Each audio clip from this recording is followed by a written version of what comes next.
출애굽한 이스라엘이 약속의 말씀대로 가나안 땅에 들어와 정착하였습니다.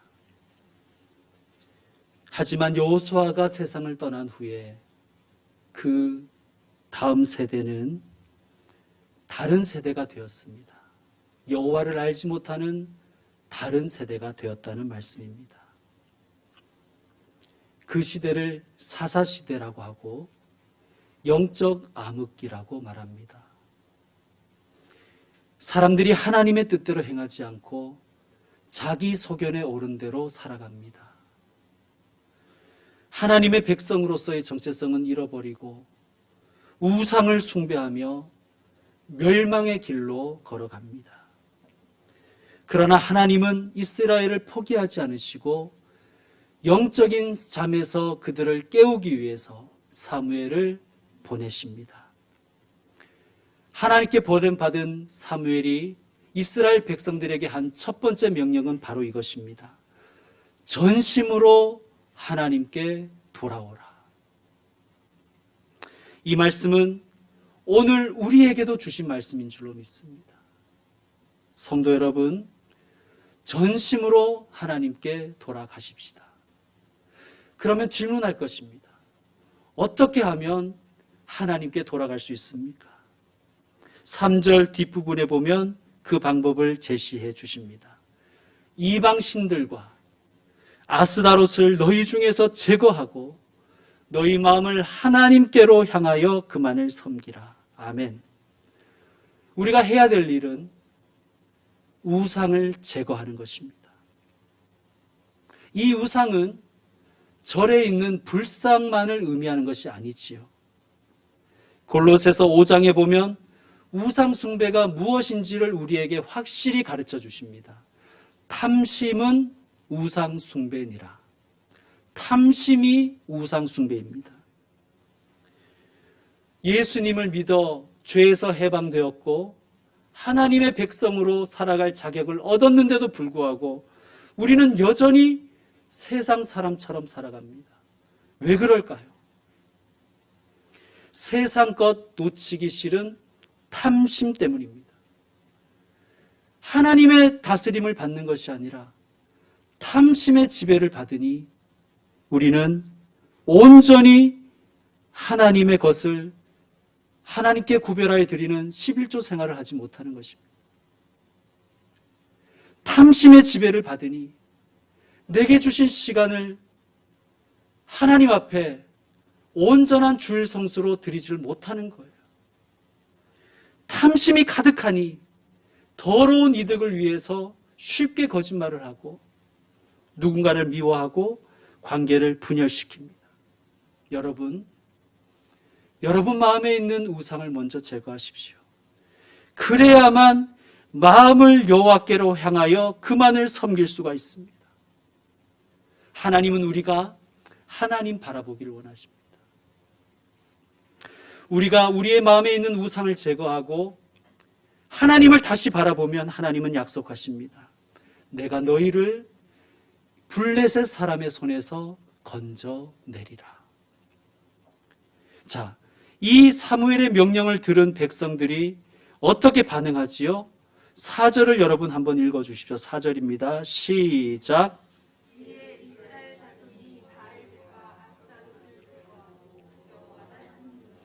아멘. 이스라엘이 순종합니다. 순종하니까 변화가 일어나는 거예요. 성도 여러분, 우리도 하나님의 말씀에 순종하십시다. 우리에게 있는 탐심을 십자가에 못 박으십시다. 그리고 하나님을 바라보십시다. 그리고 그분을 섬기십시다. 그리하면 하나님께서 우리를 원수마귀 사탄 병마의 손에서 우리를 건져내실 것입니다. 낙심과 절망이 가득한 기가 막힌 웅덩이에서 우리를 건져내실 것입니다. 사무엘의 두 번째 명령은 미스바로 모이라는 것입니다. 5절을 다 같이 읽겠습니다. 사무엘이 이르되 온 이스라엘은 미스바로 모이라. 내가 너희를 위하여 여호와께 기도하리라 하매. 아멘. 시간 되는 사람은 미스바로 모이라고 하지 않았습니다. 컨디션 좋은 사람만 미스바로 모이라고 하지 않았습니다. 온 이스라엘은 미스바로 모이라. 미스바는 예배의 장소요, 기도의 장소요, 배움의 장소입니다. 성도 여러분, 모여야 역사가 일어날 줄로 믿습니다. 예배로 모이고, 기도로 모이고, 봉사로 모이고, 교제로 모일 때 역사가 일어날 줄로 믿습니다. 여러분, 캠프파이어들을 다 해보셨지요? 장작이 아무리 잘 말라 있어도 그냥 장작 하나만 있으면 불 붙이기도 어렵고, 불이 붙어도 그 불이 약하고 오래 가지를 못합니다. 근데 장작을 한 구한데 다 모아놓으면 엄청난 화력을 발휘하지요. 여러분, 우리도 모이십시다. 개별적으로 물론 신앙생활을 할 수 있지요. 그런데 모여야 하나님의 역사를 경험할 것입니다. 모일 때 부흥의 불길이 타오를 줄로 믿습니다. 사탄은 우리가 모이는 것을 극도로 싫어합니다. 그래서 우리의 귀에 항상 속삭이지요. 그냥 조용히 혼자서 깔끔하게 신앙생활 해도 되잖아. 여러분, 그렇지 않습니다. 우리가 모이는 그 삶 그 자체가 우리에게 충전입니다. 모여 예배하고 모여 기도하는 것이 영적인 재무장이 되는 거예요. 여러분, 영적인 재무장을 하고 세상 속에 나가야 건강한 신앙인으로 살 수 있지 않겠습니까? 미스바에 모인 백성들이 가장 먼저 한 일은 무엇입니까? 물을 길어 여호와 앞에 붓는 것이었습니다. 이것이 무엇을 상징할까요? 이것은 정결을 의미합니다. 그래서 백성들은 금식하며 죄를 자복했지요. 회개했습니다. 여러분, 하나님은 우리가 하나님 앞에서 정결한 백성 되기를 원하십니다. 우리 하나님의 백성은 죄를 짓지 않는 사람들이 아니에요. 우리도 넘어지지요. 우리도 실수합니다. 우리도 죄를 짓습니다. 그러나 그럴지라도 하나님의 사람은 하나님 앞에 회개하는 사람입니다. 자, 그런데 왜 모여서 기도할까요? 왜 모여서 회개를 했을까요? 개인적으로만 신앙생활하는 사람은 회개를 해봐야 자기 죄밖에 회개하지 않겠죠. 그러나 우리가 모이면 우리의 죄를 알게 되고 함께 고백하게 되는 것입니다. 여러분, 우리 하나님은 우리가 이기적인 신앙인이 되기를 원하지 않습니다. 이 세상에 있는 죄에 대해서 나는 책임이 없다고 생각하는 그런 자세를 하나님은 원하지 않습니다. 니아우 아벨이 어디 있느냐? 하나님 우리에게 물어보십니다. 예수님 우리에게 이렇게 기도하라고 가르쳐 주셨죠. 우리 죄를 용서하여 주시고 우리를 시험에 빠지지 않게 하시고 악에서 구하소서. 우리 죄를 용서하시고 우리를 시험에 빠지지 않게 하시고. 여러분, 하나님은 우리의 죄를 고백하기를 원하십니다. 왜 그럴까요?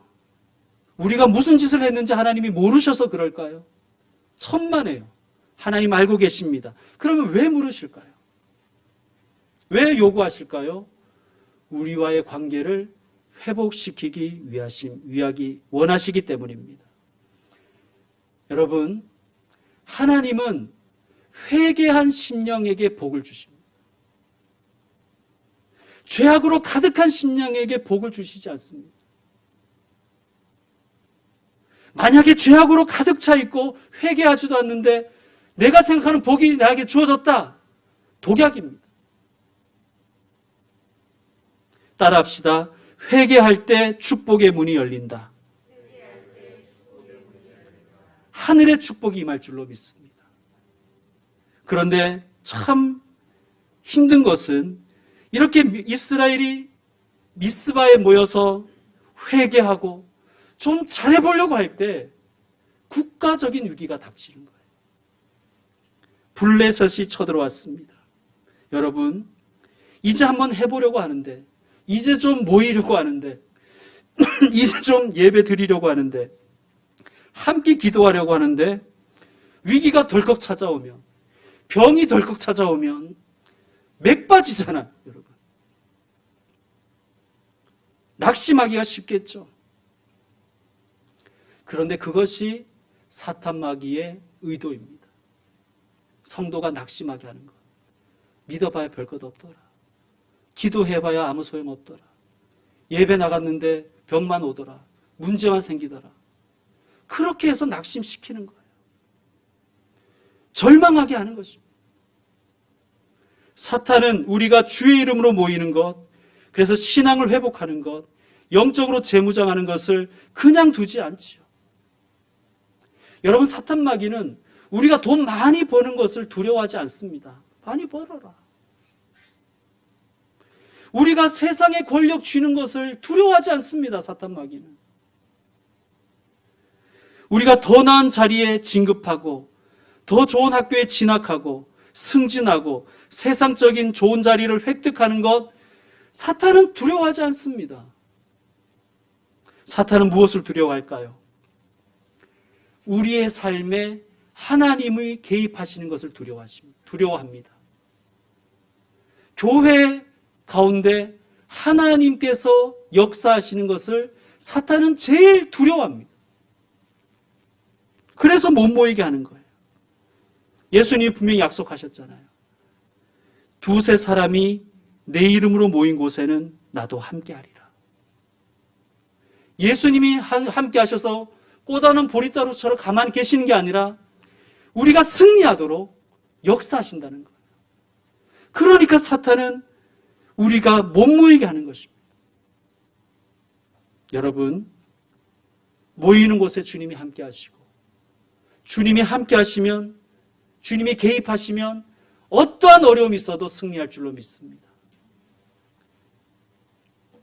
사탄은 블레셋을 보내서 하나님과 이스라엘 사이를 멀어지게 하려고 합니다. 여러분, 사탄은 때로 우리에게 좋은 것 던져주며 하나님과 멀어지게 하죠. 사탄은 때로 우리에게 세상적으로 힘든 것들을 우리에게 던져주며 고난을 주며 우리를 하나님과 멀어지게 합니다. 자, 블레셋 침략의 소식을 듣고 사무엘이 한 일은 무엇입니까? 9절 말씀 읽어주세요. 시작.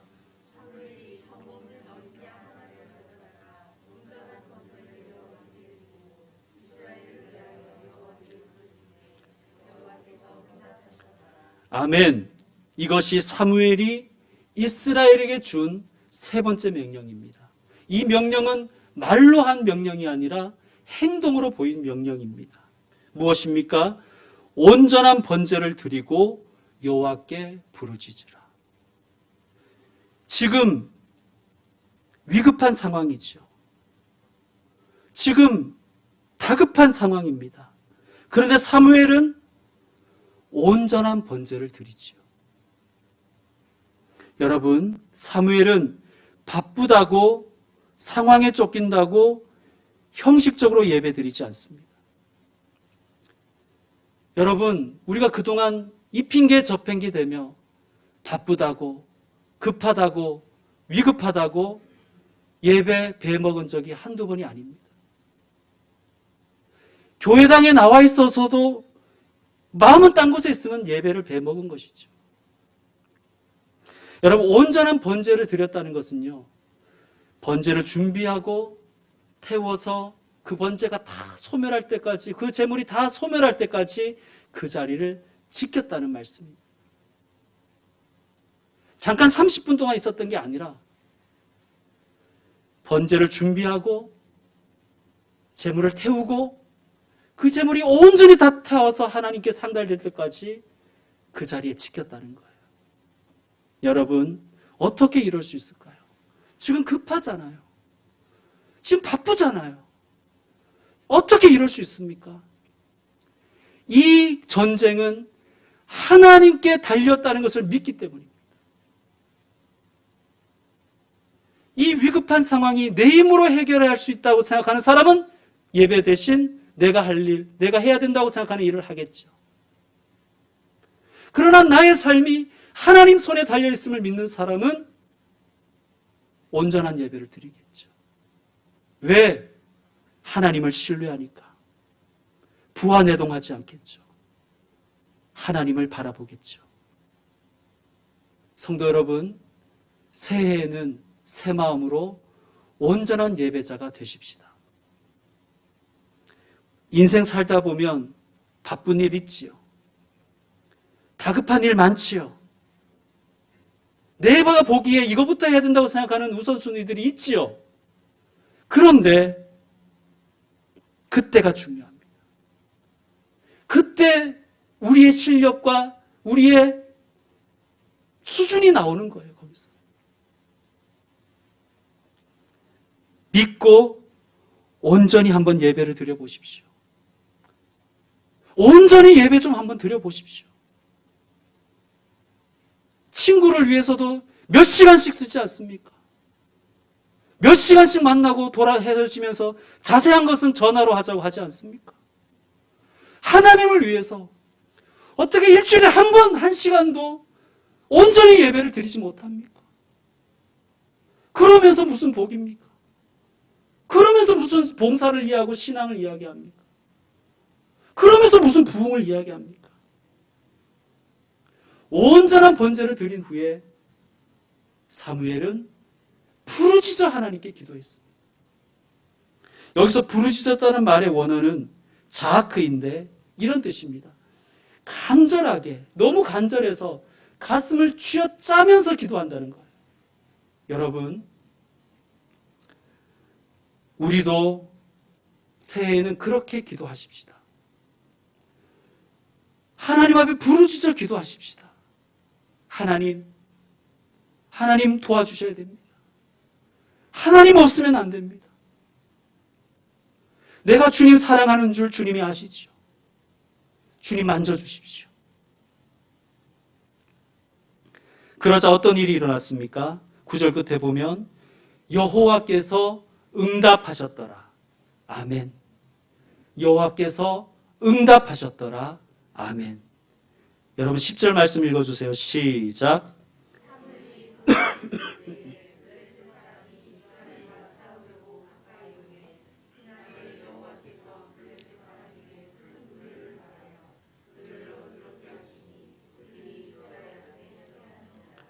하나님께서 큰 우레를 발하여 이 전쟁에 개입하십니다. 그래서 블레셋이 어지러워졌다고 합니다. 어지럽게 하다는 것은 시끄럽게 하다, 혼란스럽게 하다, 불안하게 하다라는 뜻을 가지고 있습니다. 여러분 이상하지요? 원래는 누구의 속이 시끄러워야 돼요? 블레셋의 속이 시끄러워야 되죠. 이스라엘의 속이 시끄러워야 됩니다. 누가 혼란스러워야 합니까? 이스라엘이 혼란스러워야죠. 천방지축 뛰어다녀야 되잖아요. 누가 불안해야 합니까? 이스라엘이 불안해야 되잖아요. 그런데 블레셋이 불안해하는 거예요. 블레셋이 속 시끄러워하는 거예요. 블레셋이 혼란스러워하는 거예요. 이스라엘은 어떻게 합니까? 기도를 부탁하는 거예요. 기도를 부탁하는 거예요. 여러분, 목사에게 그리고 성도에게 서로 기도를 부탁하십시오. 속 시끄러워하지 마시고 혼란스러워하지 마시고 불안해하지 마시고 기도가 안 되면 기도를 부탁하십시오. 사실 인간적으로 생각해 보면 이 전쟁에 누가 이겨야 됩니까? 블레셋이 당연히 이겨야죠. 지금 이스라엘은 잘 먹어도 질판인데 쫄쫄 굶으면서 금식기도 하고 있잖아요. 이 전쟁 누가 이겨야 됩니까? 블레셋이 이겨야 되지요. 그런데 블레셋이 패했습니다. 왜요? 하나님께서 개입하셨기 때문에. 여러분, 우리에게도 하나님께서 개입하시기를 소망합니다. 하나님께서 붙드시면 마귀가 한 길로 우리를 치러 왔다가도 7길로 도망할 줄로 믿습니다. 자, 이 사건 후 사무엘이 기념비를 세웠습니다. 12절 말씀 읽어주십시오. 시작.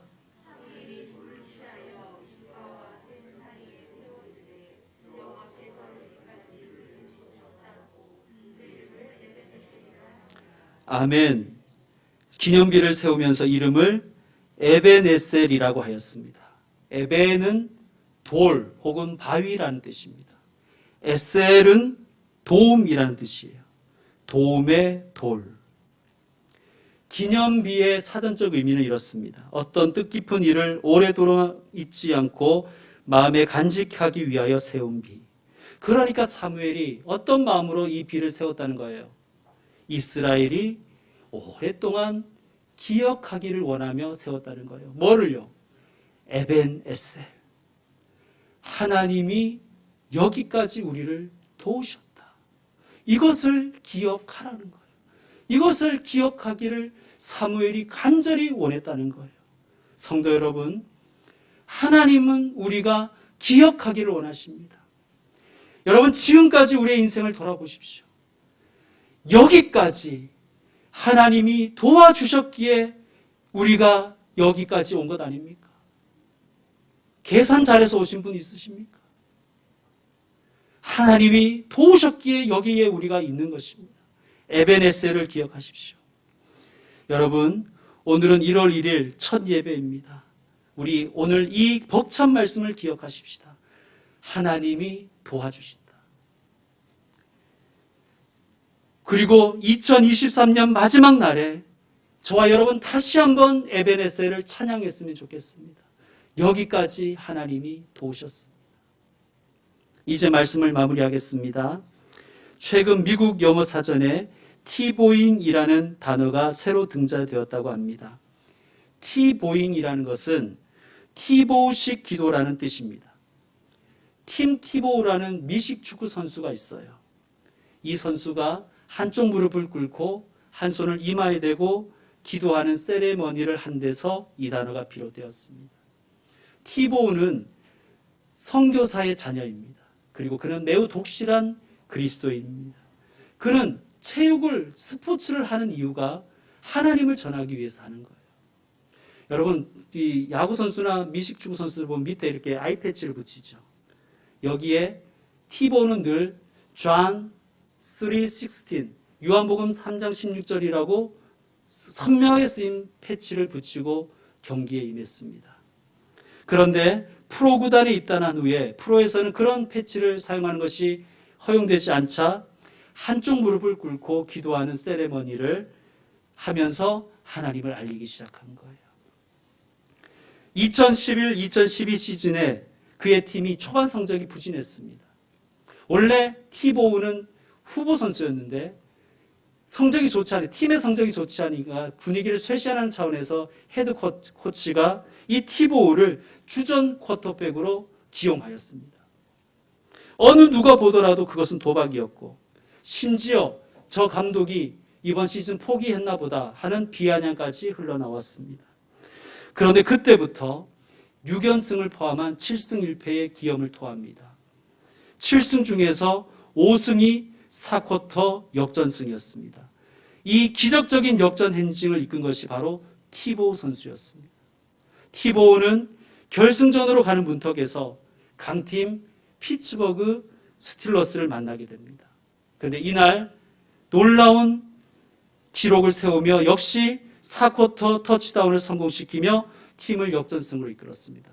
그런데 참으로 경고롭게도 이날 티보우가 기록한 10개의 패스의 총 길이가 316야드였고 한 개당 31.6야드였다고 합니다. 그리고 또 놀랍게도 경기 시청률은 31.6%였다고 알려집니다. 그런데 이것이 회자되면서 사람들에게 알려지면서 그의 아이패치한 그런 사진들이 또한 검색되고 요한복음 3장 16절이 도대체 뭔지를 찾아보려고 사람들이 구글에서 1억 2천만 회나 검색을 했다고 합니다. 하나님이 세상을 이처럼 사랑하사 독생자를 주셨으니 이는 그를 믿는 자마다 멸망하지 않고 영생을 얻게 하려 하심이라. 그는 바로 이 놀라운 복음의 말씀을 자신의 삶으로 전한 것입니다. 티보우의 팀에게 패한 감독들은 한결같이 티보우를 이렇게 표현했습니다. 하나님이 돕는 선수를 우리가 어떻게 막을 수가 있겠는가? 여러분, 놀라운 고백이죠. 하나님이 돕는 선수를 우리가 어떻게 막을 수가 있겠는가? 그렇습니다. 하나님이 돕는 사람을 누가 막을 수가 있겠습니까? 하나님이 돕는 사람을 무엇이 막을 수가 있겠습니까? 사랑하는 성도 여러분, 우리도 이런 말을 한번 듣기를 원합니다. 당신은 하나님이 돕는 사람이시고, 당신은 하나님이 돕는 사람입니다. 우리 이 귀한 소리를 들을 수 있는 인생이 되기를 축원드립니다. 이 시간에는 새해에 하나님께 올리는 기도를 적는 시간을 갖겠습니다. 다 적으신 분은 앞으로 나오셔서 제게 기도 제목은 주시고 말씀 카드를 뽑아 가시길 바랍니다.